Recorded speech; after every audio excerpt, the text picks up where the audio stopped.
When you think innovation, you think Silicon Valley. Tell me about it, Jim. Avatar. Well, what about Avatar? Well, I think when people look at innovation, I think technology is an enabling tool that has made all of Hollywood possible.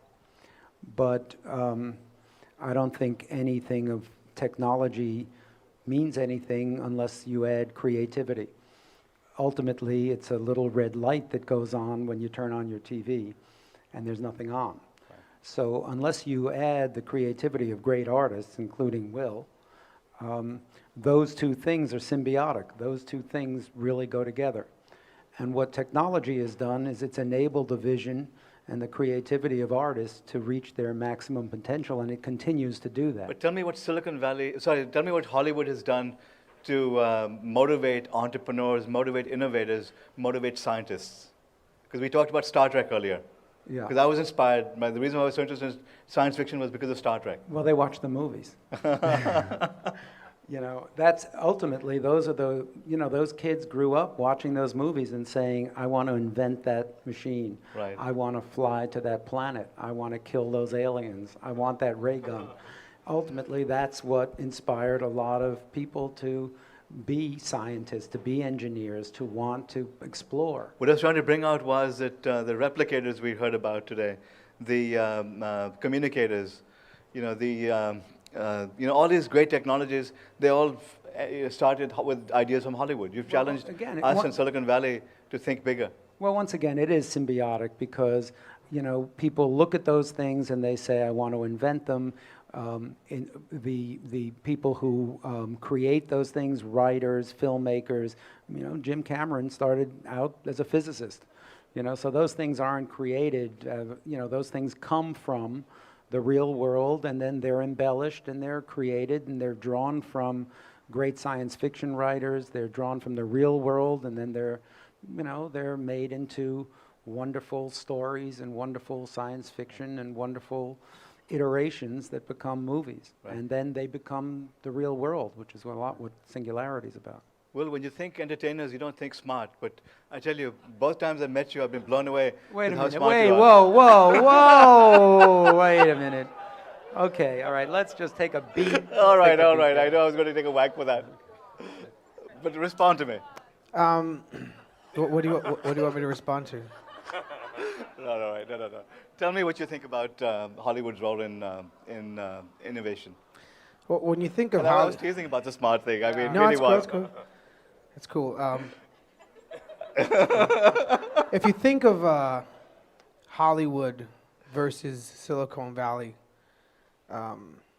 and not just Hollywood with movies, but Hollywood as music as well, what you had was a marriage of art and science.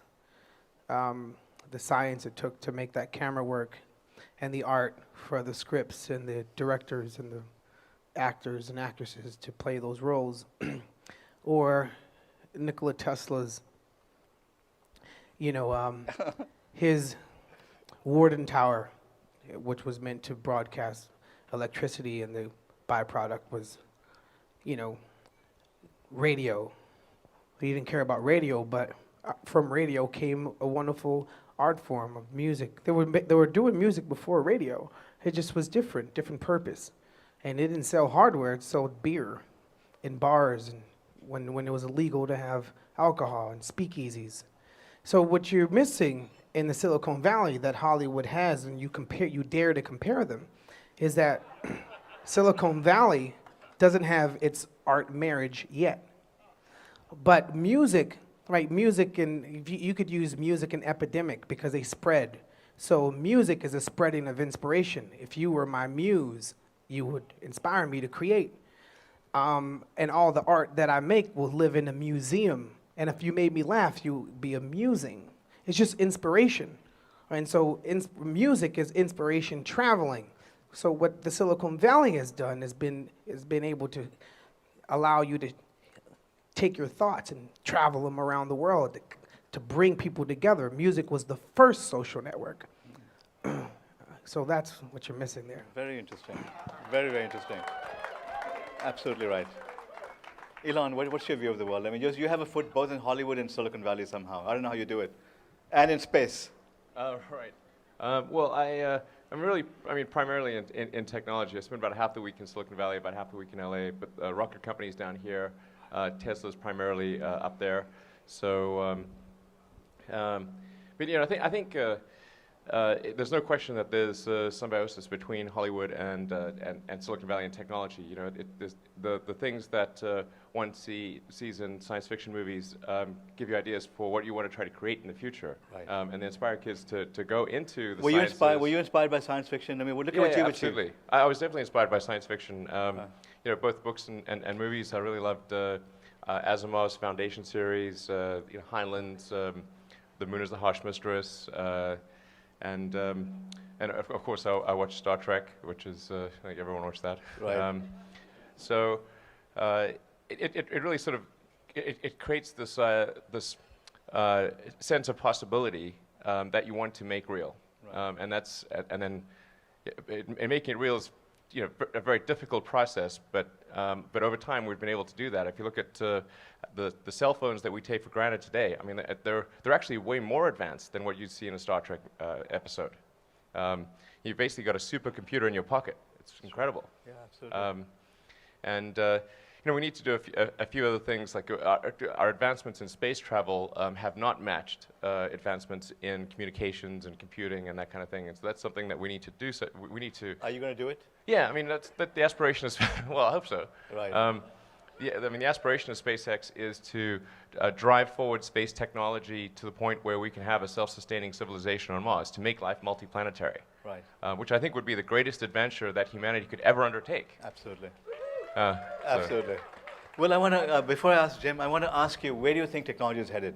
Take out your crystal ball, a decade from now, 2 decades from now. What do you see happening? Music is going to be over completely. No, I'm joking. No, I'm not. So technology, we use the word, the concept of Star Trek. But no one ever thinks about the people that Star Trek left behind in the ghettos, because you never talk about those things. Like, what was the life like for the people that Star Trek left? They were off living this great space life. But the people in the ghetto, godly, they never even put a perspective on Homeboy's family with the little visor. His mom's in the ghetto somewhere. I'm just saying. So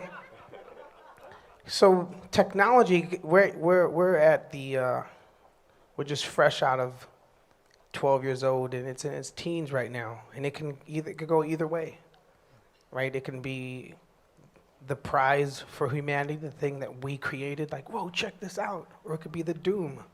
And as fast as technology is growing, it's $1 billion industry, and it's not slowing down because there's no Congress to stop it. There's no red state or blue state figuring out if we're going to make the chip even faster. They don't have to worry about that. We're going to make the chip faster. Right. It's just going, and it's going, and it's going. But the same isn't for my little 7-year-old niece. It's not going for her. She's going to grow up 20 years from now dumber than my phone. No, That's funny. It's a real concern. That's Absolutely funny. a real concern. But it's so scary. Yeah. Meanwhile, those who fly commercial go to the airport and we take off all our clothes in the name of Homeland Security, knowing that the TSA is not qualified for a real threat. But I'm going to put my tax dollars in the concept of safety, but our youth are not safe at all because they're going to grow up in the world tomorrow and they can't compete with what you're building. It's real. Sorry. No, it's not sorry. It's just the reality that we all have to, who the developers, right? I'm excited about technology, but the reason why I'm here is so I could go back to the ghetto and tell these kids what's going on over here. So they could take an interest over here. So they could want to be scientists and technicians and engineers and mathematicians. Well, I tweeted earlier on that you've challenged Singularity University and challenged me to think bigger because we have to get to the ghettos. We have to help those people. So your message heard loud and clear. Yeah. Now let me say, earlier today, Troy Carter, who's someone I hold in amazingly high regard, made a comment about you. He says, Vivek, I was blown away with how much Jim Giannopoulos gets it. He says, I haven't met someone at his level who really understands technology and has a vision like you do. That was nice. Yeah, and I was blown away. This is a Hollywood player basically talking so highly about you.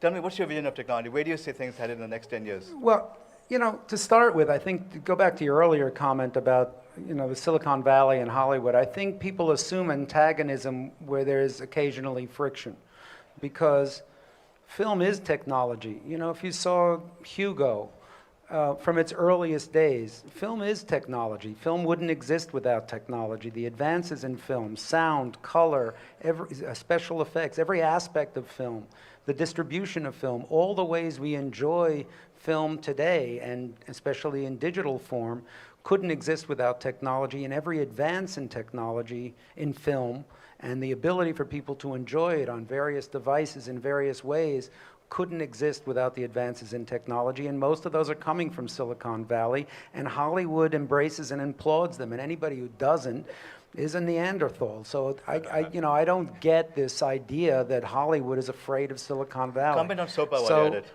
it. So we'll get to SOPA, because that was an example of friction, and the friction came from a real misunderstanding of intentions and meaning.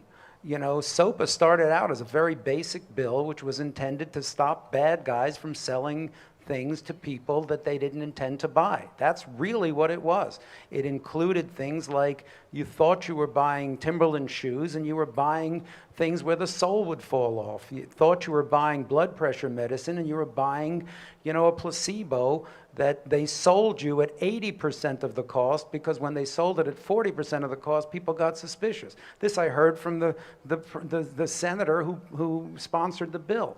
So, it wasn't just about Hollywood, it was about people being cheated on the internet. Right. And then what happened was people got a little nervous about, oh, wait, people are actually going to regulate the internet, and maybe the people regulating it will be dopey people who are not sure about what they're doing, and that's bad. So they lit up a lot of people who weren't sure about the meaning of the bill, and that caused a tsunami of concern that turned into a political protest that scared the heck out of a lot of people who were about to vote for it. That's a good perspective. That's what happened. Yeah. It's really simple, because it doesn't come out of the Senate Judiciary Committee unanimously because they are a bunch of evil people trying to kill everybody on the internet. And the people who said, here's Hollywood, this is going to destroy the internet, as most of these people here will tell you, was created to withstand nuclear attack. So how Hollywood was going to destroy the internet was, was beyond my understanding. I hope that our friends over here report on it. So, Right. But in the process of misconception and perhaps badly wording or whatever, things got out of hand, and now it has to be reformed, and now it has to find its proper balance. It's that simple. Right. That's friction. That's not a war of Hollywood and Silicon Valley, and anyone who sees it that way doesn't understand it. Absolutely. Elon, let's say you succeed with Tesla, which I hope you do, and with SpaceX. Now you bought General Motors, you bought Chrysler, you bought Ford, and you've taken over NASA. What's next?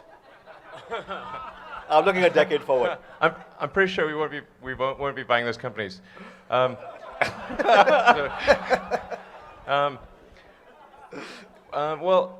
maybe I just say a little bit about technology and why I think it's cool. Why I got into it is because. I want to know what's next.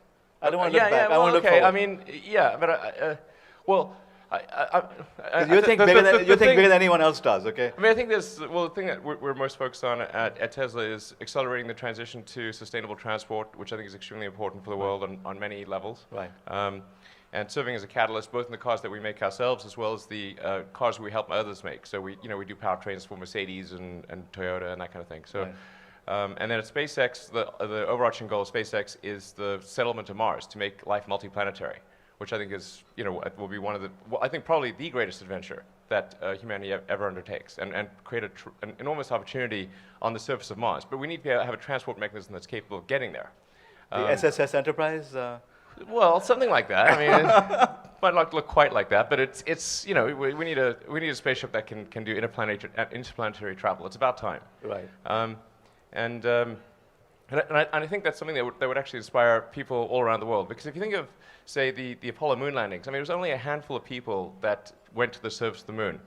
But actually, we all went there. I mean, the whole world went there. I mean, that inspired kids, people, the whole planet. Right. You know, it was one of those things that made you glad to be a human being. Absolutely. So I think we want more of that stuff. Right. Rob, are we out of time? Or do we have... Let me tell you what, let's do concluding thoughts. Whatever you want to say to the audience about the future of technology or Hollywood, go for it. Jim, you start. Well, I think the future of technology reflected here is that technology enables really great creators to truly realize their vision, and for people all over the world to experience it in ways that they haven't before. And that's just looking at it from the Hollywood perspective.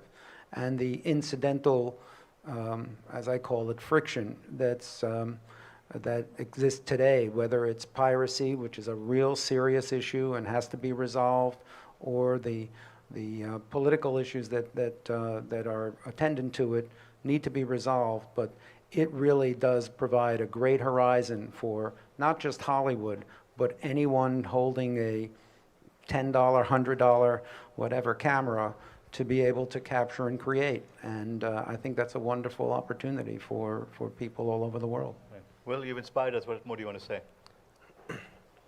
Well, if you think of the innovation when they thought to put a horse's tail on a wooded stick and make paint that inspired painters to paint, and the technology it took for paint to last a long time, and you have a classic painting for time, and then from that point on, the technology of printing sheet music, because if you were a conductor, you were privileged to have sheet music to write it out for a whole orchestra to play, and as you conducted. But then when the printing press came along, it created our publishing industry. So it was the marriage of art and science, and the marriage of art and science that created the movie industry, and the architects that made the theaters and the basilicas. So we haven't seen the marriage of code writers and dreamers in the arts, because it's an art of its own. Applications. Look at what apps did in the past. How many years? It ain't even been that long, apps. It's absolutely phenomenal. Absolutely. But when it comes to the Silicon Valley and these geniuses that are doing incredible things, that marriage is the one we haven't seen yet. We don't know what industry it's going to forge. We don't know the minds from these 5-year-olds, these 3-year-olds that are touching televisions like, this doesn't work, mommy. They're touching a television like it's an iPad. An iPad's not even old. Just think of how it's changed the human mind from when we were 3. We didn't touch a magazine and want the pictures to move. So that simple thing of what it's done to the human mind, of how you see a window, we're gonna say when I'm 60 years old, I'm gonna tell my little grandson, I remember when a window was just a window. We used to look out the window. You never know what a window is gonna be until you marry art and science for this era. And that's the reason why I'm so passionate about the dreamers. All the dreams came from the people in the ghetto, because that's the only way to escape a nightmare, is to dream out of it. You don't wake up from a nightmare, you're just gonna go back to sleep in another motherfucking nightmare. Peter, we need him on our faculty. You dream out of it. Can you make it happen? Elon, your thoughts? Well, that was just very touching, amazing. I'm blown away. But it's going to happen regardless. Right. Maybe it's Singularity University. Maybe it's NASA. Maybe it's probably going to be Elon Musk, because people like me, I waited in line for my Tesla. I got the new one coming. He can get you bumped up. Honestly, thank you, by the way. That's cool of you. These guys, the Dean Kamens, the Elon Musk, these are the heroes of this era. But if you read abundance, no. If you read abundance, you realize that you can be the hero of this era as well. Anyone can now do what previously only governments and rich people like him could do. No. You can't look at it that. We can't. Hey, I'm supposed to be the shallow one.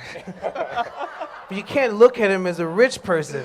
He's a dreamer that was able to have 4 dreams. He had one dream, then he dreamt how to turn that dream into reality, and he dreamt up his own obstacle to fix the obstacle. You can't just have one dream, you have to have 4 dreams, and he did it, and that's the reason why I'm sitting here talking with a guy from Tesla. All right, you get the last word, my friend. I love you, Will. Final words. Well, I think I'd really just like to emphasize what Peter was saying at the beginning, which is, on his book Abundance, and I think we get sometimes too wrapped up in the negativity of the world, and it's not like we should ignore the negativity or get complacent or anything, but I think we should also recognize that life is pretty good, Right. And if we can't be pretty happy with the way things, with what we have and where things are, well, I mean, then we'll never be happy. This is pretty great. Right. I think people should just, generally have a more positive attitude, because that's the underlying reality. And I think in the 21st century we'll see lots of exciting things happen. And I think we'll see the transformation of transportation and energy production. We'll hopefully see a base on Mars. I mean, that's a sort of, I guess, my ultimate dream. If SpaceX can help us make that transportation happen, then I think we would enable enormous opportunities for anyone who is able to go over there and create things on another planet. Just like, when you had the Union Pacific come to California, and people initially said, well, there's no one in California, what are you going to do? And now look, we're on this movie studio lot. But you have to be very careful. There was a lot of politics that went involved. The reason why we still don't have a freaking subways, because they wanted to have more cars and cars and cars and cars, and messed up our whole transportation in a way. So you have to have some type of, like, you can't be too glee, like you ain't really paying attention to what the potential is going to be. Because you could be like LA, which is like the worst developed city where the traffic is horrible. I want to thank 3 amazing people for their time. This was just an amazing. I wish we could talk for 2 more hours, but we can't. Thank you. Thank you.